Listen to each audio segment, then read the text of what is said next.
when you're in business and you're doing things, you got to figure out your why. Like, what makes you burn to wake up every single morning at 5 a.m. or 4:30 a.m. and what is your why, right? And so, dude, going into the recruiter's office at the Coast Guard was my why, because this lady told me basically I would never amount to anything and I would never be anything. Welcome to the In the Arena podcast. My name is Jared Miguez, a co-host on this podcast that brings you the inspiring stories of our clients who are leaders and innovators across different industries in Southeast Louisiana. They are visionary entrepreneurs, savvy real estate professionals, media creators, military business owners, and community champions. And we are going to showcase the remarkable achievements and share their personal stories. Tune in for insightful conversations, valuable lessons, and motivational stories that are going to reveal their secrets to success and offer you insights to help you on your own path. Welcome to In the Arena podcast. I'm Dominic Luke, co-host here is Jared Miguez, and today I'm really excited to bring a good friend of mine, former pararescueman, brother of mine as well, John Hamilton. John, like I said, he's a former PJ. He's the CEO of Brooks Moving and Hauling down there in Florida. He's also one of the co-founders of Tighten Up Training. So welcome to the podcast, man. Glad to have you here. Thanks, guys. Great to be here. I appreciate the opportunity. Yeah, absolutely. So let's just go ahead and get right into it. Right now, you're living in Florida, correct? What part of Florida are you in? Yep. So we're living in Jupiter, Florida. Got the wife and two beautiful kids. And the business is down in West Palm Beach. So a nice little 15, 20-minute drive to work every day. Nice. So let's jump right into your military career, man. I mean, that's what we're here for. We want to lay the foundation of it.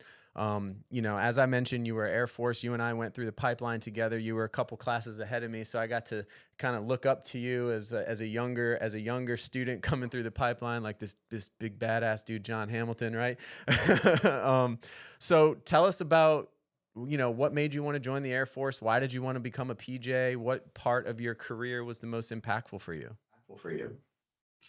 Yeah, man. I guess I've probably said this a million times, but I think what led me to be a PJ was, I always say, it's a series of unfortunate events. I spent a lot of time soul searching, going, into college after high school, trying to figure out what I wanted to do, where I wanted to go. I ended up bartending. I ended up waiting tables. I was in college trying to figure out, I was bouncing around from pre-med because my dad was a doctor. I love medicine. I always have. I still do. But I just don't think the doctor realm was where I was going. Then I bounced over to being a firefighter, went to fire school, was working on my bachelor's in fire science. Long story short, the sequence was, I don't know. I literally got fired from 2 jobs at once in college. Didn't know what I was doing. Didn't know how I was going to pay my bills. I was kind of down to my last dollar. And I called my dad one day and I was like, dude, I got to make a decision. I got to do something. Yeah, I just turned 21 and I got to figure out what I'm doing with my life. So I ended up talking to him about the Coast Guard. That was like my go-to. I was going to go in the Coast Guard.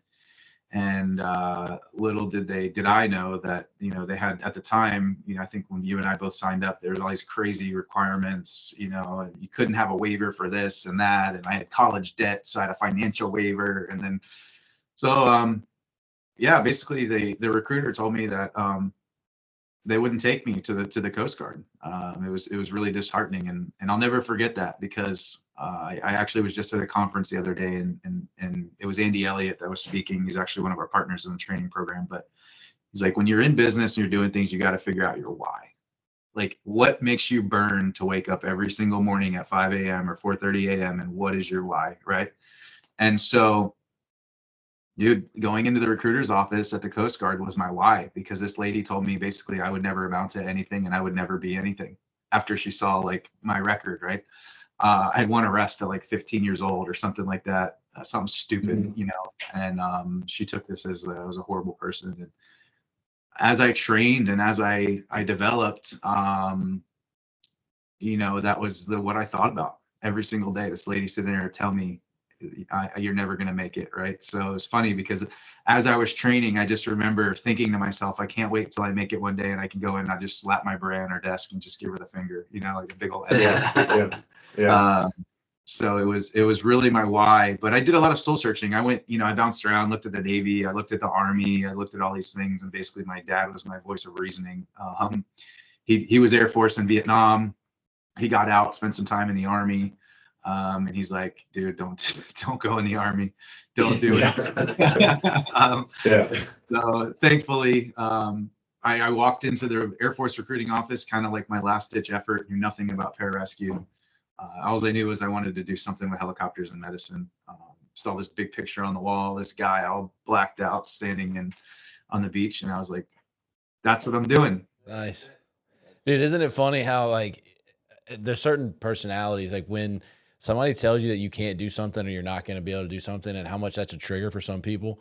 I mean, I literally had that exact same moment whenever I was applying for law school or thinking about going to law school. I walked into my career advisor's office at undergrad, and she was like, yeah, you might want to go try to find something else. And I remember that like it was yesterday. And then after I graduated from law school, I happened to run into her in the elevator, and I walked out and I said, oh, by the way, I just graduated from law school and passed the bar exam. Just walked out the elevator. And like, that was like, I'll never forget that was a 6-year gap between her telling me that and accomplishing it. And it definitely motivated me. Yeah, that is. So what year did you join? I joined 09. 09. Okay. And you joined the Air Force with one goal in mind, pararescue, right? No, there was no plan B. There was no option. Yeah. There was no nothing. Again, I think you remember, but if you got kicked out of the pipeline, there was a very small chance of you actually staying in the military. That's right.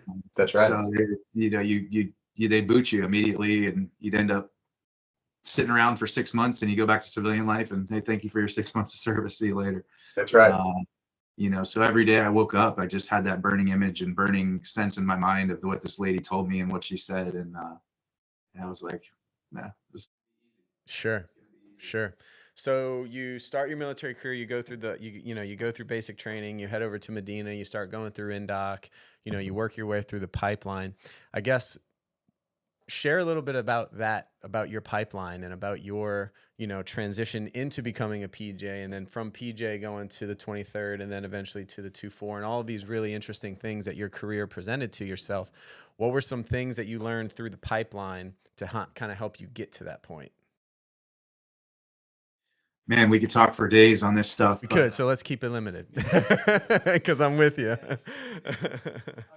I think a quick recap is I always had this expectation of what like a special operator in my mind was, right? What this person does every single day. I had this expectation in my mind, how they think, how they eat, how they work out, how, all these things that I was building this persona in my head of what this person was, right? And I think that's the standard that I ended up holding myself to unknowingly, that I just wanted to be the best. I wanted to be an elitist. I wanted to be, I wanted to be alongside the quote Navy SEALs and the Green Berets, and I wanted to have the status, right? And more so for me, it wasn't necessarily the status. It was just a sense of self-accomplishment, because I always felt like, I don't know, as a kid growing up, I just was never enough. And I don't know if that's just how our brains operate when you're kind of an elitist. You're captain of the football team, you're captain of the wrestling teams, but you just don't feel like you just keep wanting more, right. which is a curse too. But that's the person that I built in my head through the pipeline, that I woke up and I built myself to be. And I had this expectation, and this is how I train, this is how I'm going to eat, this is what I'm going to do. And I think that's what carried me through. And when I saw people around me in the class, I just didn't really associate myself with those people. And again, I say it as not as I did this intentionally. I think it was something I did subconsciously, just because I was in my own realm and I was so focused on where I wanted to go. By no means was it a mean of me degrading people or anything like that. It was just, I knew what I wanted, and I was not going to let anybody around me affect that, change that, or get a different perception of where I wanted to be and go. So yeah, I ended up graduating INDOC for the first time through, thank God. And then I ended up going to the 23rd STS. And it was pretty eye-opening, man. I'll never forget. I think Ivan Ruiz was probably one of the people that said, hey, like, you guys are going to graduate, and in 2 years, you're going to be going to combat. And it's really hard to put that into perspective when you're at the end of or the beginning of this very long journey, once you get through the phase of just indoctrination, right? And so I trained and I tried to remember that. I tried to remember that. And I think a lot of the purpose and fulfillment in my life came from helping people, right? So I enjoyed helping people in the pipeline get better, and by helping them study, but it always intrinsically, it helped me get better too. Yeah. And it grew through that, and I loved it. And as I was progressing, I was able to live in the moment and enjoy the times, because now I look back and I'm like, dude, this is the best times of my life. Seriously. But yeah, I ended up graduating. I don't think I got set back in anything. Thank God. I made it through pretty quickly. I'll never forget the rope ladder, dude, that got me the first time, and full kit. And I literally, I manifested in my head, and I literally stayed up all night, like didn't sleep, freaking out because I knew I had to pass this test the next day. And I just was visualizing and visualizing and visualizing. And dude, I went out there the next day and I crushed it. Like I was meant to do it. The first day I was struggling, falling over backwards. And it just really goes to show you the power of your mind.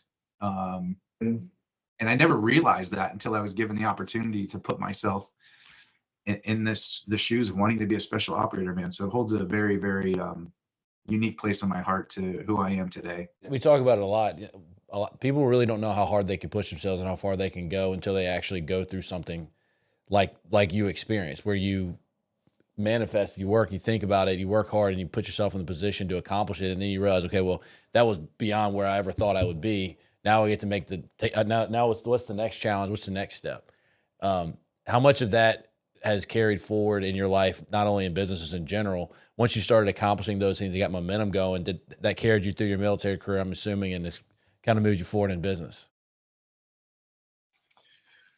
So you're saying what accomplishments kept me going forward, moving forward? Yeah. Well, at what point there's probably a point in your career where you had those things happen where you accomplished those things, like this ropes course, and then at a certain point the momentum just starts going, and there's nothing in the world you can't accomplish after you get past that, right? Yeah. And it's funny, right? This is where we get deep into psychology talking about this stuff, but I think people with that elitist mindset, we never find fulfillment and stuff. It's like, okay, I've done this. I don't have this sense of joy and like, holy shit, I won the Super Bowl. I'm there. It's like, okay, I've hit this milestone. Now what? What's next? Where can I go next? How do I get to the next level? Where's Everest? And I'm at the top of Everest. Now what? Right. And it's crazy. It's absolutely crazy, because you think and you dream and you see, and you're like, when I get there, you're like, finally get handed your beret, and you're like, dude, like, where is this feeling from, right? But I think that's what drove me constantly, is just to get to the next milestone, breaking things down into chunks. And I took that same mentality, going into the military and wanting, being a PJ. Then I wanted to be the best PJ. Then I wanted the best deployments. And then I was at one of the units I wanted to be at the STS. And then I was like, okay, what's the next level now? And then I went to the 2-4 STS. And really for me, the battle then was like, dude, there's no other place to go. Right. So I was contemplating, all right, do I sign up to go to selection for CAG, like to go, work with Delta Force? And I'm literally working with them as this is going through my mind, speaking to these guys about selection. And it was really, selections, it's apples and oranges, right? For what we did and what we do to get in there. But I was like, okay, well, that's next. And I think the next thing was really, I started to realize these things in my life, and I started to look at, okay, like I keep searching for something. I keep searching for more. And I was recently married, or getting married. I can't remember, but no, I was married, because our first kid was on the way. And I was having back problems. I ended up going and see a doctor after I was at the 2-4. I was on rotation with CAG, and I was supposed to be going to Syria with them. And we were doing our train up basically to leave. And I remember having a lot of issues with my back. And so I was seeing a doctor for years, actually. And finally, when I was getting ready to go on this rotation, they were like, hey, you're going to have to end up fusing your back, like your entire lower back, L3, 4, 5, and S1. And I was like, man, I got to make a decision in life, right? Like what quality of life do I want to live for the rest of my life for the things that I want to do now? And I think that's when it started to hit me that I got a kid on the way. I want to be a father. I want to be able to pick up a football when he's 10 and throw it. I want to be able to run around with him and play soccer. Where is the value in my life that I want to continue to build and the legacy that I want to build? So I made a very, very difficult decision. And I ended up exiting and transitioning into civilian world and falling into business. And dude, life is always progressing. It's whether it's business, whether it's your family, you got to find what fuels you every single day. And I can't say that there's one thing along the way. It's just continuing to hit the next milestone. But while you do it, you have to find those moments of levity, of joy, of fulfillment, because if you don't, you feel like you're chasing a carrot your entire life and you never end up catching it. Yeah, man, I resonate a lot with your story, because I have a very similar story of, going through the pipeline, going to the 58th and then the 24th, and kind of getting to this point of your career where you're like, okay, I'm everything that I envisioned, everything that I manifest, I'm there, I'm doing it. And as you know, I mean, it's very easy to stay at that unit and just keep doing the job and staying at that high level and trying to keep pushing for that. All right, well, what's next? All right, well, then the next deployment. Okay, well, then the next blowout. And then it's always these next things. And then you realize you're 20, 30 years into this career and you're like, you don't know your kids, you don't know your wife, you don't have a life outside of it. And so I was very similar to where I was at the tip of the spear, but also ready to say, okay, well, what's next? Right. And for me, and just similar to you, it was, let's start a family, let's start some businesses, let's become a CEO, let's make some fucking millions of dollars. Like, let's get to that next level. Yeah. Right. That's, and for guys like us, like that, like what you had stated, that elitist mindset, it's like, there's only a dime a dozen of that type of mindset. Right. And those are the types of people that can get there. And clearly you were able to do it through your pipeline, through your career. And so, but one thing that I did find interesting in your spiel here was one of the things that motivated you through the pipeline was helping other people. What is our motto? These things we do that others may live, right? And so you were living that motto through the pipeline as a student, just with helping the other people going through the pipeline, right? And then you transitioned out of the military and you started doing what? Helping other people. That's why you built Brooks Moving and Hauling. That's why you got into real estate and doing all these things, right? And so it's like you have found your credo, your calling of it's about others, which is interesting. Yeah. And I think that, going into the business realm of things, that there's a lot of that chasing that helps you develop your own leadership skills and stuff. And you end up starting a business, and the same thing happens. You're like, okay, I'm going to get to this point. I'm going to make this much money. Then you have this money and you're like, man, this is still empty. Like, what the hell is going on? Right. Yeah.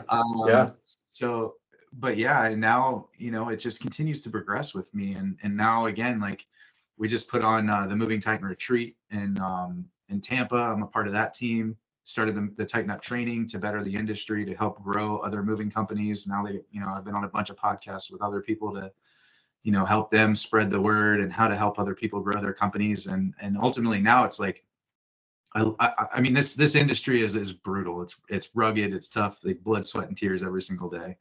But at the end of the day, you end up getting so addicted to it.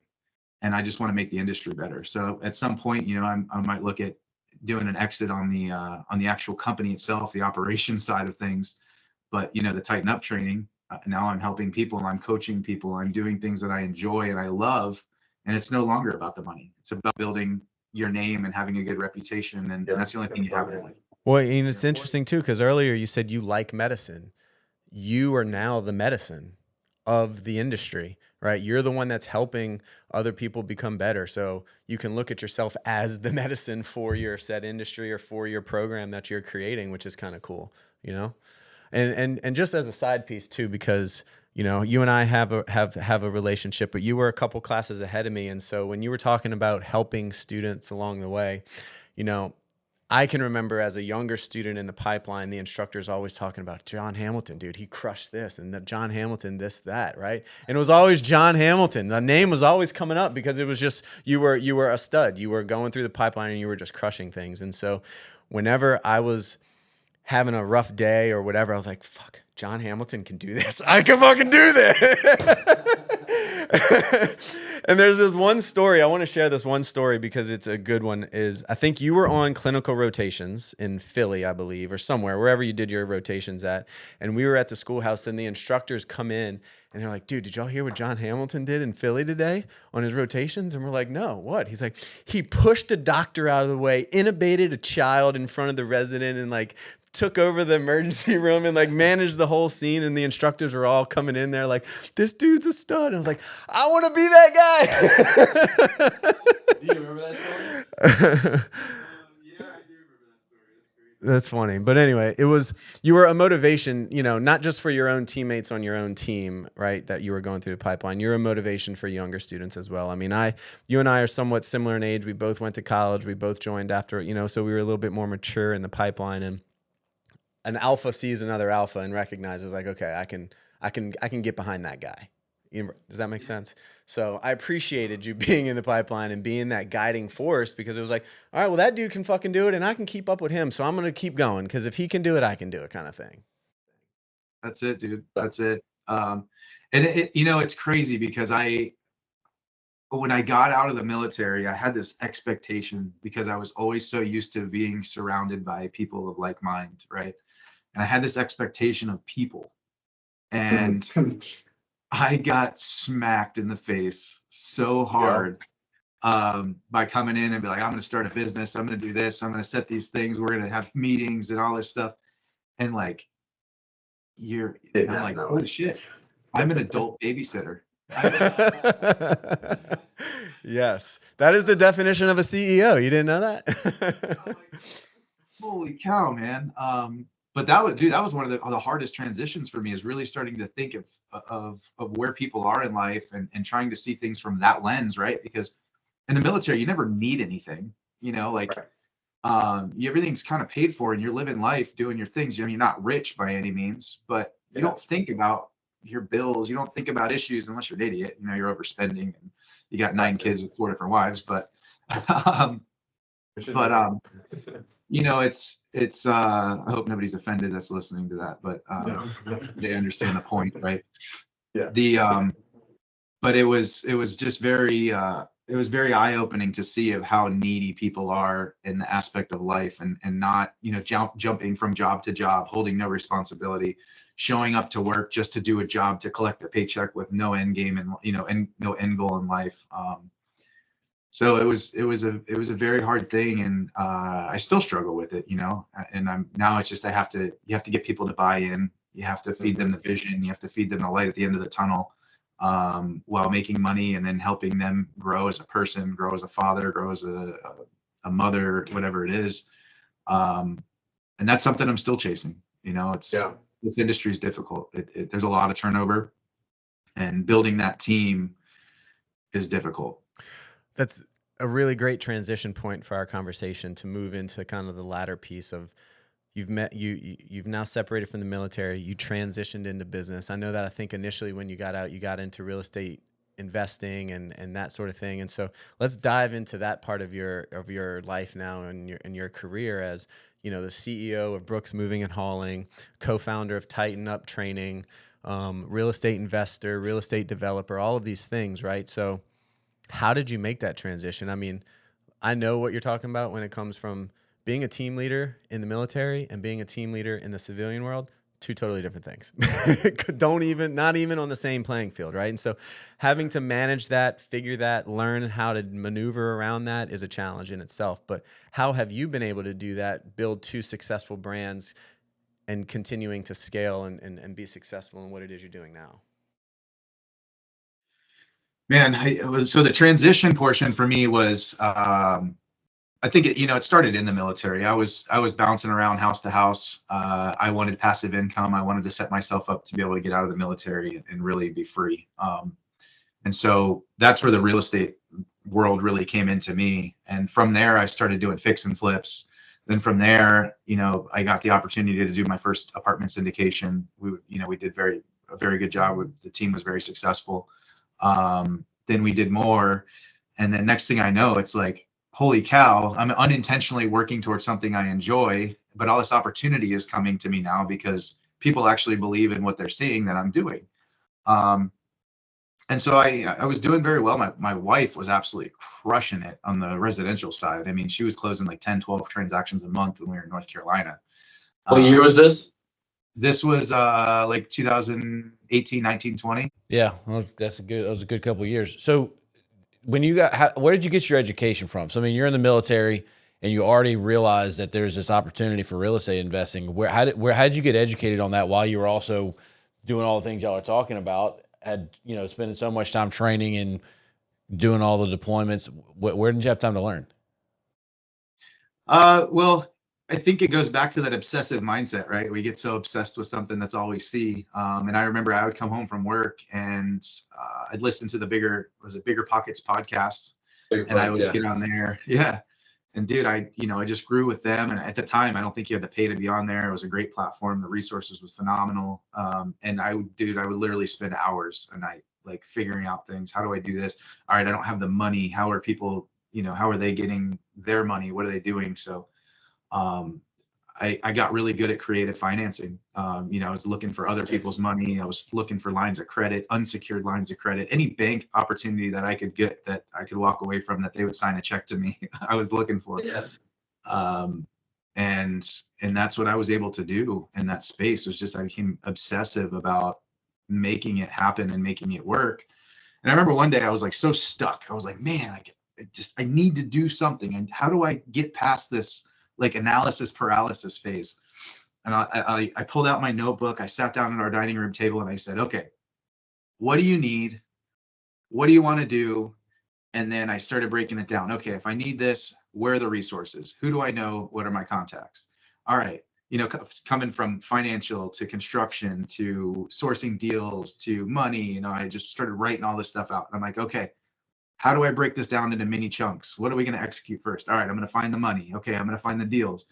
And that was like a pivotal moment in my life where I was like, dude, this just became really easy by breaking these things up. And now I'm obsessed because I have the knowledge, but now I just have to put a plan into place. And now the plan is coming together. So that, I think that was really like the turning point, in real estate where stuff started to really get fun. Yeah, I can remember like when when I was in law school, I took a couple real estate classes and I was like, this is what I want to do. There's no doubt I want to do just this.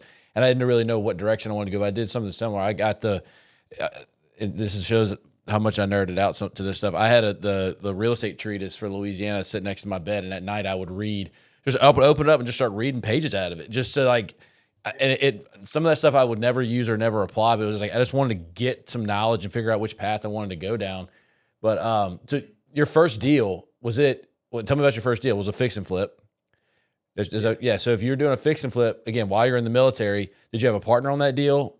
How'd you find it? Because I mean, you did it all by yourself. Yeah.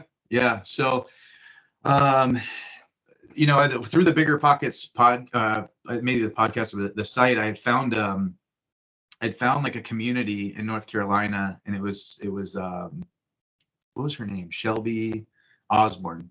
She was like this influencer real estate girl, like, dude, amazing person. They were holding meetings in the town, and they would do like, I think they called it pints and properties. You came out, got beer at the local brewery, and then you have meetings. So I would go to them all the time, and finally they had this banker come in, and she spoke, and she was like, hey, we're offering lines of credit, we're doing this, we're doing that. And so I just attacked it. I was like, wait, what? I can get money from you? And she's like, yeah, you can get a line of credit for each of your LLCs. And I was like, LLC. So I'm signing up our LLCs, and I'm getting money. And in the meantime, I'm learning the wholesale game. I'm talking to wholesalers, having them, send me properties. I'm deep diving them. I'm on Zillow. I'm looking at ARVs and all this stuff. And finally, like, one hit. And that's what just hit. And I was like, man, when I signed the paperwork, it was like, okay, this is real. This is go time. The money's in my account. I got to get a contractor. Let's start getting bids. Let's get to work. And I remember I was so excited. I got the bid from this contractor to come do demo and come do all this stuff. Well, of course, as most contractors, I guess you'd say in that space, they drag their feet. They're always behind. So on the weekends, I would literally get in my truck. I would drive to the house and start tearing out walls, pulling up flooring, ripping paneling off of walls, knocking out walls. And then I got it nice and cleaned up and started moving forward with that. But it was fun. I mean, I learned a lot, right? And that's the thing is, I wouldn't say it was a failure. I didn't make a lot of money. I mean, I think I made like 10 grand, which I was supposed to make like 30. Well, you got $30,000 worth of knowledge and value and experience out of it. How long did it take you to get into the real estate syndications? Because who work with a lot of real estate investors, and you generally have the fix and flippers that stay in that world, and then you have the real estate syndication people, which, dealing with bigger, a lot more commas than zeros, but it's still similar practices. But everybody wants to go from that fix and flip up to that syndication stuff. Like that's what everybody's vision of their growth is going to be. But you said you did this from 2019 up to, it's only been 5 years since then. So how quickly did you move into your real estate career? Quick, man. It was quick. Once I executed the fix and flip, I started doing a couple more, and I just realized that there's bigger and better out there, right? And shiny object, keep going. And so again, I put myself in the room with people that were doing syndications, and I learned it from a guy named Ashton Laverick at the 24th. Oh yeah. And so he was having meetings and stuff like that, and then him and I ended up talking and being really close. And then he brought me into a new circle of his friends that they were doing some stuff. And the next thing I know, they're like, "Hey, we got a deal. We need money." And I was like, "All right, let's go." So you were on the LP side for that first deal in the syndication, right? No, I was on I took both sides. I GP'd it and LP'd it. Okay. But I called my buddy back here in Florida, one of my best friends now, my son's godfather, Greg. He owns a real estate brokerage down here, and I was like, "Hey, we're starting a company. We need to raise capital." He's like, "All right." So the performance looked good. The company looked good. The guy, we knew, we liked him, we trust him. We knew he had a great background, man of faith, so it was like, we're not going to get screwed. So we started putting the paperwork together and started shooting out emails to all these people and reaching out to friends and family. If anybody's read any of these syndication books, it's literally the steps that they tell you how you start. Yeah. And next thing you know, I don't know, we had, I can't remember, almost $1 million that we raised. We put it in that deal, took a GP side of it. And then, we were part of the management a little bit on the day-to-day, the Gantt charts for making sure that everything was working. And then, it just kept going. It just kept going. And the deals kept coming. And now I'm more so on the passive side with stuff. We've done a couple more projects. We did an 85 unit. Now I'm like an LP on a couple of Airbnbs, just because I started shifting my focus out of those couple years of 5 or 6 big deals into the business side. So I'm more so on the LP side. The stuff I'm doing in Texas was actually kind of fell in my lap. I got a call from our buddy Colin. He's like, "Hey dude, I got some stuff going sideways with my partner. I need either somebody to buy him out, or let's figure out how to work together." So I was like, "All right, well, how much is the check? What do we got to do? And how's this look?" And so we worked out the deal, we worked out the numbers, and everything made sense. Stroked a check. And since then we've been working on, Colin's crushing it, man. Like, from development, he's working with the city, HUD financing, the developers itself, the freaking interior designers, the financials, the performance together. It's been an incredible journey just to watch and learn and grow from that, because the development side was something I had never even looked into.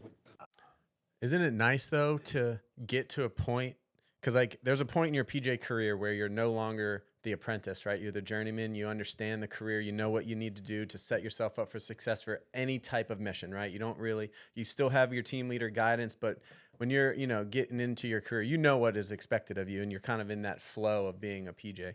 Same thing with business, right? Somebody just called you up and said, hey, I need this. You made sure the numbers work. You wrote them a check and sent it to them, and boom, you're in business, right? That's kind of where, we are at right now in our careers of like, we're getting into the flow of we're no longer apprentices anymore. We're no longer brand new dudes with brand new berets. Like our beret has a little bit of wear and tear on it now when we're working through the business. But that's what we've been, with going back to that mindset, you said that elitist mindset, like that's where we're working towards. That's what we're getting towards. And to be able to just pull your checkbook out and write a check for however much to be able to get yourself into this deal, that's the goal. That's the thing, right? To be able to have that kind of freedom, right, is the goal. So good on you, man. Congratulations.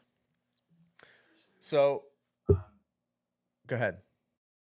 Yeah, I was just gonna say it's always crazy to look back and talk through this stuff, because it's like as you keep pushing and you keep learning and you keep meeting people, and the old adage, the more hands you shake, the more money you make, is so true. You have to put yourself in people, and you have to invest in yourself. People think, oh, masterminds are so expensive and all this shit. Yeah, you're right. Like my first mastermind was, $80,000-$90,000 a year to be around the right people. Right. And there's never an immediate payoff, right? That for you guys in business, it's like SEO, right? You gotta pay to play, and then finally one day you're like, holy crap! The past 3 years I've been investing all this money, and now we're good. And I mean, I just recently, when we launched Tighten Up training, had the moving tighten retreat, I got pulled aside. I'm not going to mention any names quite yet, but I got pulled aside by a big company that's up and coming in the moving space. And they asked me, they said, hey man, we know who you are. We know your value.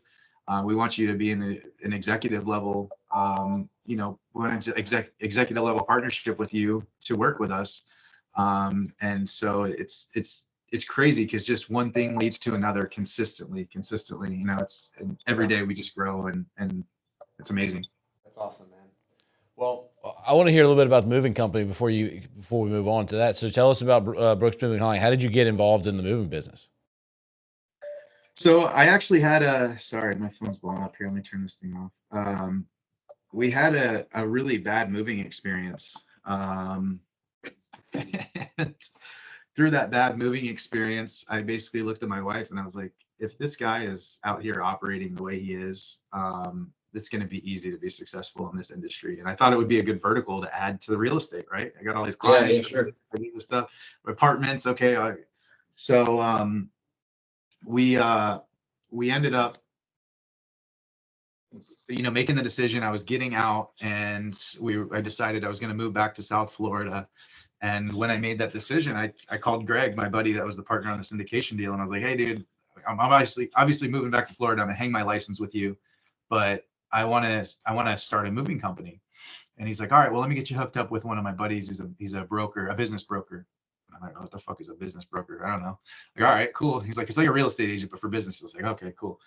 So I started talking to this guy, and so oddly enough, literally with the city that we were moving to, there was this little local company. The guy was crushing it with one truck. It was in his backyard, just great reputation, funny logo, but we rebranded.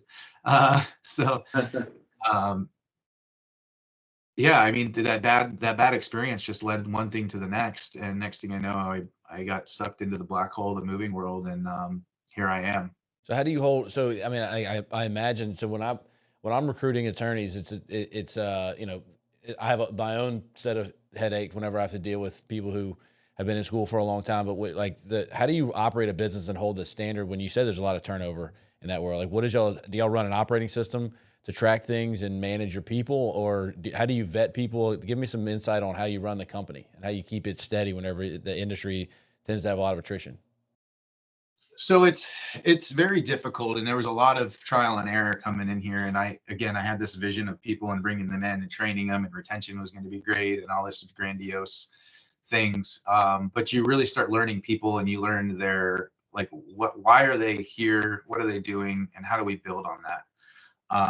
And so realistically, I mean, to be honest, I ended up hiring a recruiting company, and I kept the recruiting on. I just kept it rolling. And every week on Wednesdays, or Tuesdays, I think I would do like 6 or 7 interviews.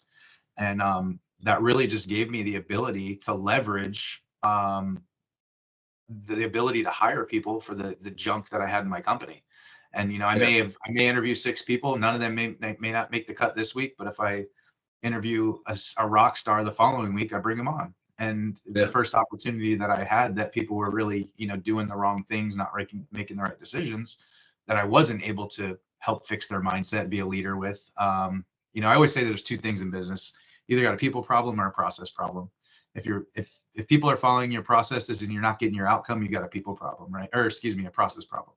But if they're not following your processes, and you're getting a bad outcome, you're coaching them, you're guiding them, you're giving them all the answers, and they're not doing it, now you got a people problem. And so I've gotten rid of, multiple people by doing this workflow. But then I'd have a rock star waiting for him that I just plug right in the bottom. It's like, I almost looked like a Pez dispenser. I was just feeding these people in. But at the end of the day, as you're feeding these people in, you end up keeping these studs, and they start stacking up on top of each other. Next thing you know, you got a team of like 6, 8, 10, 12, 15 guys. And you're like, dude, I love working with these guys. And that's how we've built the culture here, to keep it strong and to keep cancer out, essentially. And I tell the guys all the time, everything that you're doing right now is affected by the people around you, especially in this. You're in a service-based industry. You walk into somebody's home and you disappoint them, or you let somebody else disappoint them, that's affecting your tip immediately.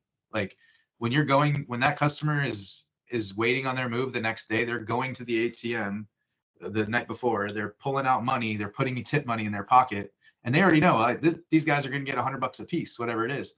Now you got this guy running around doing this, nonsense. And I'm like, dude, they're cutting $20, $10, and your money's being affected. And when they started seeing that and realizing that, they were like, dude, I don't want this guy on my crew. Like, get him out of here, beat it. Like, move on. And so we just, we had to build and maintain that culture. And now the guys really, they weed them out themselves. So, but it took a long time. It's not easy. It's not an easy thing. But you just have to continue to lead them. You have to be patient. And the other thing is being a leader and a CEO in his organization, the quicker you can get used to repeating yourself, the more sane you will stay. I heard that. The more sane. We're quickly running out of time here. I want to respect everybody's time. So before we end, one last thing from you when it comes to getting out of the military, starting a business, being a CEO, getting to the top of your career. Last piece of advice you want to give to our listeners before we close out. Yeah, and I think to be specific on what he's asking, what advice would you give somebody in the military that's transitioning out, right? Like, what advice would you give somebody who's in the military, thinking about leaving, about taking the next step? What advice would you give somebody in that position? The biggest piece of advice that I have for anybody that's getting out, I see it all the time, is have a plan. If you don't have a plan as you guys are getting out, you're going to be so unsatisfied. You're going to fall into that depression, the anxiety, all of these things. If you don't have a vision getting out, you don't have something to chase, then I would highly recommend staying in. Like, you have to have a plan. And with that plan, just execute it and know your why. Have that burning reason to execute that plan, so that every day that you wake up and shit's tough, you've got a reason to push through it and make it.